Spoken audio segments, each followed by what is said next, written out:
If you've been trying to balance your hormones and nothing is changing, or maybe things seem to improve slightly and then slide straight back again, this episode is for you because there is a reason that this keeps happening, and it's probably not what you've been told. You've been following the advice that's out there. The problem is, most of the advice is incomplete. Welcome back to the Thriving Metabolism podcast. I'm Louise Digby, registered nutritionist and founder of the Nourish Method to Lasting Fat Loss. And this is the podcast where we talk about everything to do with post-40 hormones and metabolism and getting results that last without fad diets or giving up your social life. So let's start with something that I see all the time. A woman comes to me, she's eating well, she's cut back on sugar, exercising, taking supplements that are meant to be supporting her hormones. Maybe she's even tried specific hormone diets, seed cycling, adaptogens, special teas, and yet the weight isn't shifting. Or if it does shift, it comes straight back on. Her energy is unpredictable, her sleep is off, her body feels different. And the conclusion that she reaches is that it must be my hormones. Now, she's not wrong. Hormones absolutely play a role in weight, energy, and how your body feels. But what usually gets missed is that just because hormones are involved doesn't mean that they're the place to start. Do you recognize yourself in any of this?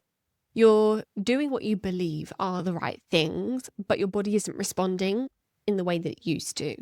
Weight is accumulating around your middle, even though your habits haven't drastically changed. You feel more reactive to stress, more sensitive to poor sleep. You might feel wired and tired at the same time. You've tried supplements or diets that are aimed at balancing hormones, but the results are inconsistent or short-lived.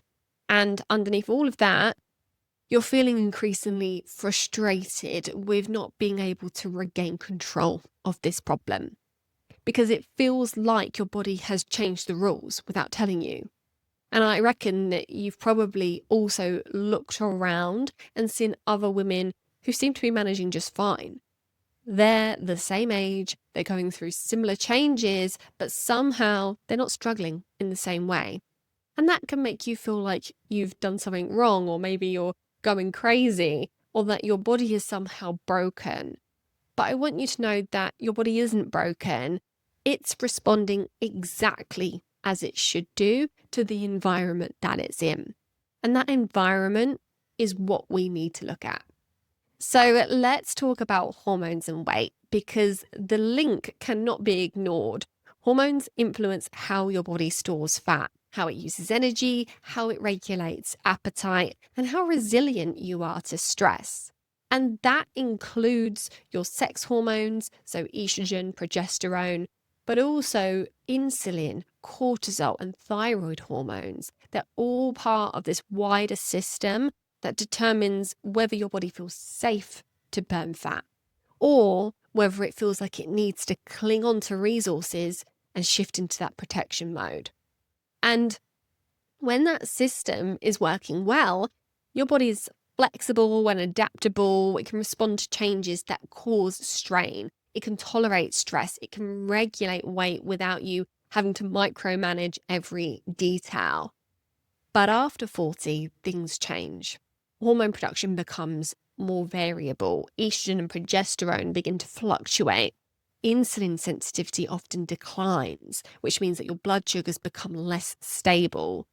Stress tolerance reduces, and recovery and repair takes longer. And that means that what used to work stops working. Not because you've done anything wrong, but because the system you're working with is different now. More sensitive, more reactive, and less forgiving. So it makes sense that the focus turns to hormones.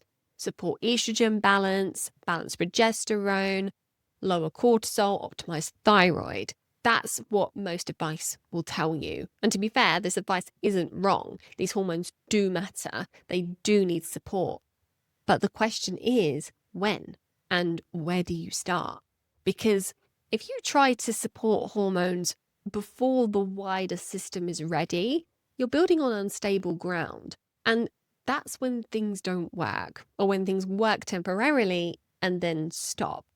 Most approaches assume the problem. They assume that you need to support the hormones directly. And once you do that, everything else falls into place. And that's where things can backfire. So let me give you an example of how things can go wrong.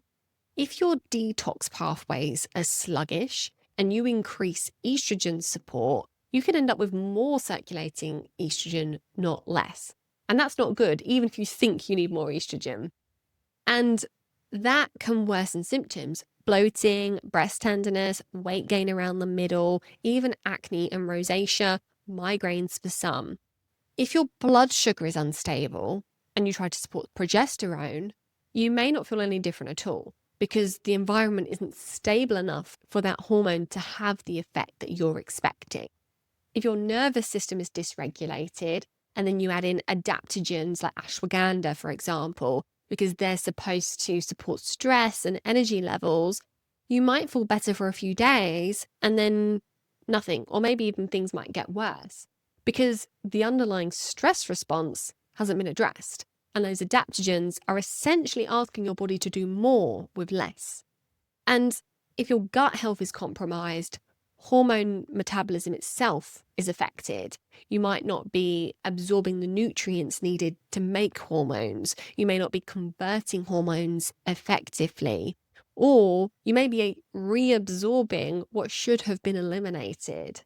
So from the outside, it looks like this supplement doesn't work, or my hormones are just really stubborn.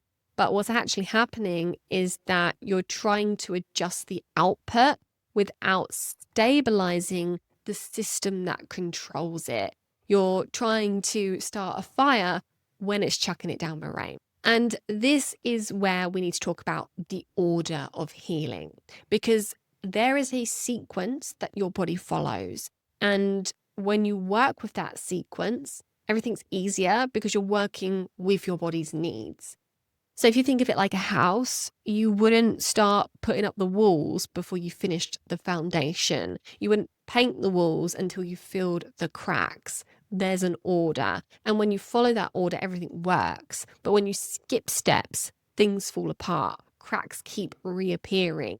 And this is exactly what happens when we jump straight into hormone support without addressing what comes before it.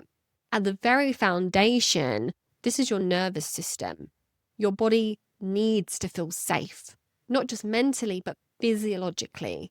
Because when it doesn't, it prioritizes survival, not fat loss, not hormone balance. If your nervous system is in a constant state of low-grade stress, everything downstream is affected: digestion, absorption, hormone signaling.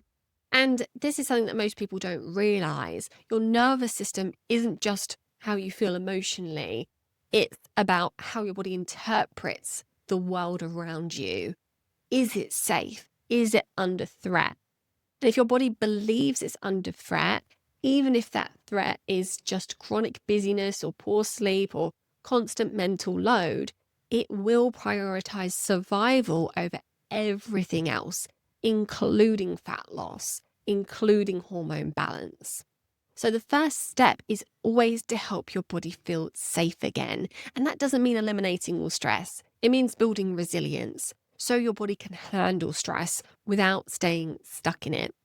Which brings us to the next layer: gut health. This is where nutrients are absorbed, where signals are sent, where inflammation can be regulated or amplified. If your gut isn't functioning well, you don't absorb what you need, and you can't eliminate what you don't. And something that often surprises people is that your gut is directly involved in hormone metabolism, particularly estrogen. If your gut microbiome is out of balance, you could end up reabsorbing estrogen that should have been eliminated, which means even if you're supporting estrogen clearance, it's not actually leaving your system. And this is why gut health isn't optional, it's foundational. And it's one of the reasons why hormone support alone often doesn't work. Then we have nutrients. Your body needs raw materials to produce and regulate hormones, so vitamins, minerals, amino acids. And if those are lacking, hormone support becomes guesswork. So let me give you a specific example. Progesterone production requires adequate vitamin B6, magnesium, and zinc. And if you're deficient in any of these, your body simply can't make enough progesterone, no matter how much you try to support it. The same goes for thyroid function. It needs iodine, selenium, zinc, and iron. And if those aren't available, thyroid hormones can't be produced or converted properly. So before we even think about hormone support, we need to make sure the raw materials are there. Otherwise, we're asking your body to do something that it physically can't do. And only then do we focus on hormones directly. So when you skip straight to hormone support, you're effectively trying to fine-tune a system that hasn't been stabilized yet. And this is why it backfires. Now, I want to briefly touch on HRT and hormonal contraception, because this is important and this conversation isn't complete without mentioning it. These can be incredibly helpful tools. They can reduce symptoms, they can improve quality of life. And for many women, they are a valuable part of the picture. And I'm not here to tell you to not use them. That's a decision between you and your healthcare provider. But what I do want you to understand is that they work best when the foundations are in place. They don't replace the foundations. They don't fix gut health. They don't stabilize blood sugar. They don't resolve chronic stress. So you can still find yourself in a position where you're on a HRT or birth control and you're still experiencing stubborn weight, still low in energy, and still not feeling like yourself because the root causes haven't been addressed. And it's no wonder that so many women feel stuck because they've done the obvious things. They've followed the advice. They've tried the supplements, maybe even tried HRT, and it still hasn't worked. And the frustration builds because it feels like, well, if this isn't working, what will? But what I really want you to understand is that it's not that nothing will work. It's that you're missing a step. And once you address that step, everything else becomes easier. Now, I want to walk you through what this actually looks like in practice. So let me give you two examples. Two women, both in their 40s, both struggling with weight gain, both convinced that it's hormonal, but they take very different approaches. The first goes straight into hormonal support. Supplements like phytoestrogens, adaptogens, menopause multivitamins, and a hormone plan that they found online designed for balancing hormones. She sees small shifts, but nothing that lasts because the underlying drivers haven't changed. And actually, she ends up feeling worse in the long run. The second takes a different approach. She starts with stabilizing her nervous system, improving sleep, reducing stress load. And she improves her gut, improves digestion, reduces inflammation, and she addresses key nutrient gaps. And then she layers in targeted hormone support. And that means hormone support, supplements, or food tweaks that actually match the type of hormone imbalance that she has. And the result, her body actually responds because now her system is ready. It doesn't respond immediately. This isn't a sprint. Repair takes time, but it does respond consistently. And it's because the foundations are in place. And that means that the hormone support can actually do its job.